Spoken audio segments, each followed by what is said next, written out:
Fuat Esenqулович, негізінен мынау мыйзамдын долборуна мен каршы эмесмин. Жакшы долбор. Бул жерде мындай бир-эки суроо бар да. Мынау кимиңиздерге тиешелүү, департаментке тиешелүү болсо керек. Алай районунун Алай айыл өкмөтүндө тоонун коюнунда көл бар. Ошол боюнча билесиздерби, мындай көлдүк айылында, тоонун ортосунда көл бар экенин билесиздерби? Мен билем, бирок ал жерде Анда ошол жакты билесиз, азыр баягы айыл өкмөттүн мындай ошол жакшы бир демилгеси менен жакшы оңдоп койду да. Ал жакка бүгүнкү күндө туристтер барып эс алып атышат, баргандар көп. Бирок ушул СССР убагында ошол көлдө балык көп болчу да, көп болчу эле. Азыр жок эсе. Баягы Союздун убагында экологдор балык ал жакка кой берип турчу да. Азыр жогоруда аябай жакшы сөздөрдү айттыңыздар. Биз мындай өндүрүшүбүз көп, мондай болуп атат деп. Туура. Бүгүнкү күндө баягы жеке ишкерлердин эсебинен чынында жакшы болуп атат. Балыкта бүгүнкү күндө көйгөй жок, туура.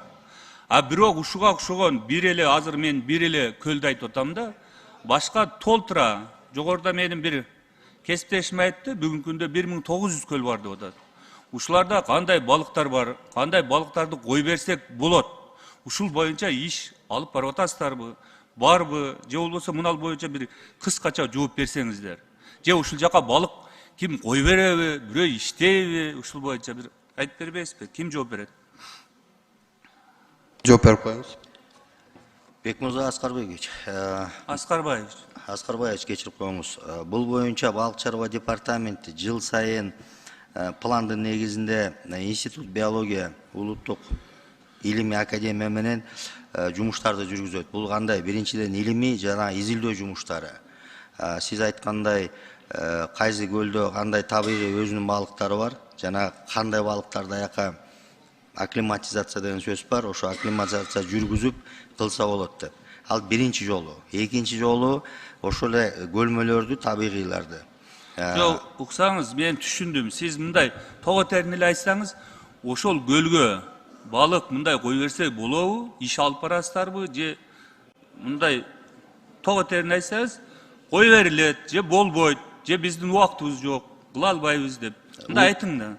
Укугубуз бар, конкурска коюп, конкурстун негизинде ошо көлмөнү ижарага алса, биз аныктаманы беребиз, кандай балыктын түрлөрүн өстүрсө болот деп, андан ары ишти алып кете берсе боло берет. Сиздердин мындай кызматкерлериңиздер дейбизби, же иш алып баруучулар дейбизби, алар ошол Алай районунда болсо керек, ошондой иштерди алып барса болотпу? Же болгону сиздер көзөмөлдөп гана иш алып барасыздарбы бүгүнкү күндө? Анан аныктап туруп болот же болбойт деп мындай чечим гана чыгарып бересиздерби? Мен ойлойм да, азыр мына балык улоо сезонунда болуп жатат да. Ушуларды баягы мына брокенерлер деп коебузбу, ушуларды да көзөмөлгө алыш керек. Бүт барынча. Анан колго алыш керек да ушуга окшогон иштердичи. Жогоруда кесиптешиңиз айтпадыбы? Мына 1900 көл бар дейт. Сиздер мындай жеке эле ишкерлердики дебей, өзүңүздөр дагы мындай министрлик, департамент иш алып барсаңыздар, ошонун жыйынтыгын берсеңиздер. Мен мынал боюнча мына ушул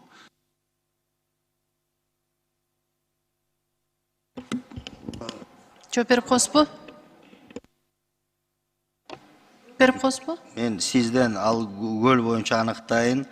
Биздин адистер Алай районунда жумуштарды жүргүзүп жатат, жана биз паспорттарды жүргүзөбүз да жеке чарбаларга. Андан тышкары бул боюнча да изилдөө жумуштарын жүргүзөбүз. Балык өссө, балык болот десе, аякта жумушту жүргүзөбүз, же бирөө арендага алам десе, арендасына бергенде эле мүмкүнчүлүк кылабыз.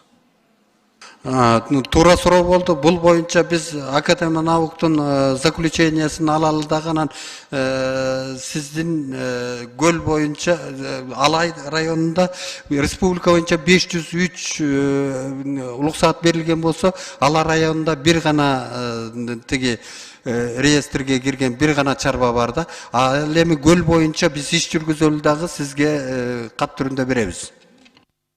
Процедурный 6-й микрофон. Урматтуу мына департаменттин жетекчиси, мен айтайын дегеним ошол жакта мурун балыктар болгон. Текшерistин кереги жок. Болгону балык кой бериш керек, көзөмөлгө алыш керек.